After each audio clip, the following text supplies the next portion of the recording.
Hello, in this video we are going to cover the typography features in Bootstrap. So typography, I've got the official page open here. I will provide a link to this in the description so you can see all of this. So it allows you to essentially manipulate the way text looks. I want to cover, a reasonable amount of it, but feel free to go more in depth into this yourself. So the first thing, let's display a header. So if we put H1, memory ranges between H1 to H6, 1 being the biggest, 6 being the smallest, and everything in between slowly going down. Okay, so if I was to put header 1, we get that. And it's been stylized slightly, because if I was to let's say if I just got rid of the Bootstrap CSS, I think that's what a general header would look like. But with the Bootstrap code, it does look slightly different, more in line with the style system that Bootstrap provides. Okay, so the next thing is let's say if we wanted to create an element that wasn't using the H1 or H2, 3, 4, 5, or 6 tags, but we wanted them to still look like a header. Maybe for some specific reason, maybe the way we are manipulating the content, we need a paragraph tag. We could do that, and let's say we put header 1, it looks different. But if I want it to look the same as the header 1, built-in Bootstrap styling, we put the class H1 or H2, H3, H4, H5, or H6. There we go, it is exactly the same. And we can obviously add a non-H1 tag like a H4. Let's say I put header 4. There we go. Okay, so next what we're going to do is cover the display tag, and the display tag is more recommended for the main part of the body if you are creating sections. So to do that, you can just put like a H tag. Again, you could use a non-H tag as well, but it's just better for screen readers and better for SEO purposes if you can use the H tag. So display -1, and if I put in display 1 reload, so this looks bigger, it looks slightly different. And again, this ranges from, you'll see, display 1 through to 6. And the final one I'm going to show you is the lead. So if I put P, and if I was to just put some lorem ipsum text here, which I've got right here, copy that, paste it, and if I was to save that, refresh, we just get some basic text. If I put a class of lead here now, and I reload it, it looks a bit more, say, bold in the way that it's thicker, bold but in the way that it stands out now. So that is what the lead class does. Like I said, there's a lot more features that we haven't covered.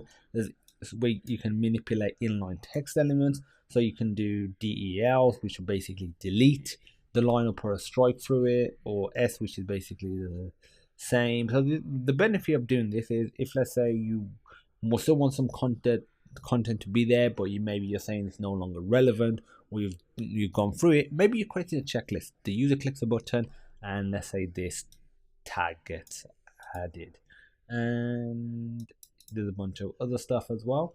You can mess around with abbreviations, so it formats them slightly different. You can mess around with block quotes and naming the source as well. So this is great if you are creating some sort of blog article system, obviously aligning that stuff, lists as well. So the list is almost endless of the typography features available.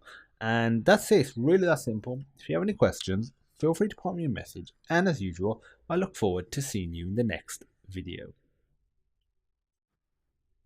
Hello, in this video I am going to show you how to implement tables in Bootstrap. They're very similar how you would implement a normal table, and I'll also provide a link in the description to the Bootstrap page where you can access pages such as tables, which gives you all of the different classes and features that you can implement. I will show you the basics to get you going.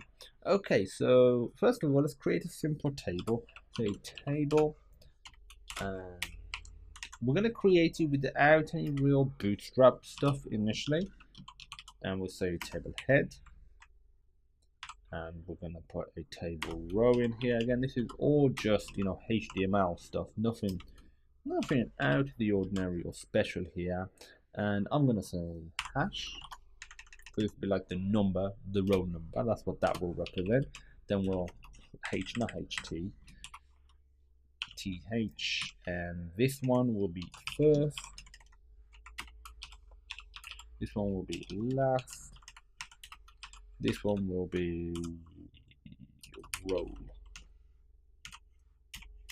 and then we'll have the table body itself, and in here we'll have a couple of table rows, tr, and we're gonna have a header first, and the header,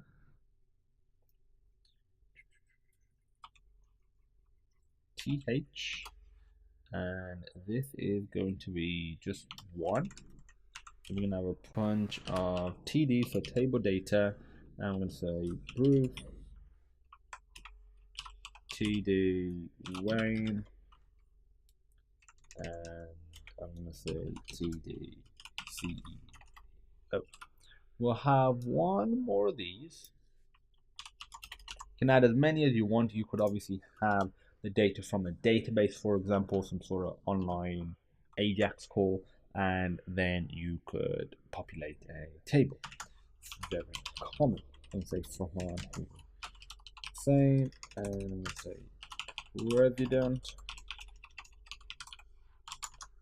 Now if we reload, this is what a normal table looks like. Nothing special, doesn't look very good. Now let's just implement some basic Bootstrap classes, and you'll see that it gets elevated to a whole nother level really easily. First of all, let's add a class of table. Then what we're going to do is add a scope, and we're just going to put call for this. So this is saying its scope is the whole column in Bootstrap. And for this, we're going to say the scope of this is the row. And we'll copy that, we'll paste that. You just these few simple changes, we produce this amazing looking table that is responsive. Really cool stuff. Let me show you what happened. Let's say if we created another one, and we'll increment this by 3. We'll put Yoda. Yoda does not have a second name, so we're going to get rid of that. And his title is Grandmaster. Reload. We get a bit of an issue. Grandmaster needs to be in the role section, and this would usually have a last name or a surname, however you want to call it, but he doesn't have one. So how do we get around that issue? It's really simple. Bootstrap provides this feature called call span equals, and if you put 2, this particular column will span 2 columns now. So that way, this is basically the content for both of these, and this now goes into the right section. So that's really cool stuff. Now let me show you something else which is pretty cool. If you see in tables online, you've probably seen that the rows themselves, not the header row, but each other row has alternating colors, like some sort of gray, white, dark, black, white, dark and light background. So it just aesthetically looks a lot more pleasing. But table.striped, reload, there we go. And no matter how many more you add, it will alternate live. So like I said, I will provide a link to this. You can see the different variants for color, so you could add one of these to your headers. As you can see, the information right here, and this is the table stripe that I just did. There's different variants to it. You can do a table dark, you could do table dash success, you could do table hover as well. So if you want to hover over it, it highlights the rows, so it makes it easier to have a look at. You can make certain table rows active. There's a lot of stuff you can do. So that's it for this video. If you have any questions, as usual, feel free to pop me a message. Feel free to comment on the video, or the best place is to join the Discord group, which has about 1,400 members now, and there's usually like 5,200 members always online ready to help. So that's the best way. There'll be a link to that in the description, but however you can, feel free to contact. And as usual, I look forward to seeing you in the next video. Hello, in this video I am going to show you how to use images using the image classes in Bootstrap. So there are a few cool classes and I will provide a link to this in the description, so feel free to check out all the different features, but I'll show you all the main stuff. And okay, so what we're going to first do is create a div with a class of 12, no, col-12. I forgot what to do then. And then we're going to create an image source, and we'll add the source in a second. And we can add an alt tag. This is required for what we need. Close it off, and I've got this image right here. Just copy this. Feel free to use whatever you want. Let's see what we get before we add any specific Bootstrap classes. And let's just close that. Reload. We get this Batman image. As you can see, it is too big to fit on the screen. Even though it is in a column-12, it doesn't resize. So to implement a feature like that, we put a class of image or img-fluid, and now if we reload, it is fits to its parent container, which in this case is a column-12. If I had col-6, for example, it would I saved it and I'll put equals instead of dash. There we go. As you can see, it fills half of it, and you could potentially have two and have a column of stuff. Okay, so that's one thing that you can do. Let me show you what else you can do as well. I think I put col equals 12 from the start. That's wrong. It just automatically set it to col-12 because I made a mistake. But again, that is wrong. Okay, so now let's add another div. Class equals col-12. And we're going to add an image again. This time, let's work this source. I've got a different image. I wanted a more square looking image. So imagine if we're creating some sort of, let's say, thumbnail. And I want to put mt-2. This is just going to add a margin at the top of 2. So otherwise they're touching and it doesn't look very aesthetically pleasing. So I'm also, so if we save that, let's add again, we can add an alt. And there we go. Save that. Reload. That's what we get. And it's not really much of a thumbnail. So if we was to put, let's say, width equals 250px, and there we go. Okay, so it's getting better. What if we wanted, let's say, centered and rounded edges? We can do that using these classes. Class equals rounded mx-auto d-block img-fluid, reload, and there we go. It's rounded, it is centered, and it looks good. So that is it. So you could have a website with an image, big image at the top, something to display some new information, like maybe even an ad, then have columns of thumbnail. Potentially you can make them clickable using something like an Ahref. Recommend that you do that. Potentially hook it up to a backend system like PHP or Python and loop over a database, populate the, let's say, table or column system, then allow the user to click on different icons to go to either different pages on your website or even different websites entirely. So that's it. Simple stuff, but really useful. If you have any questions, feel free to pop me a message. And as usual, I look forward to seeing you in the next video.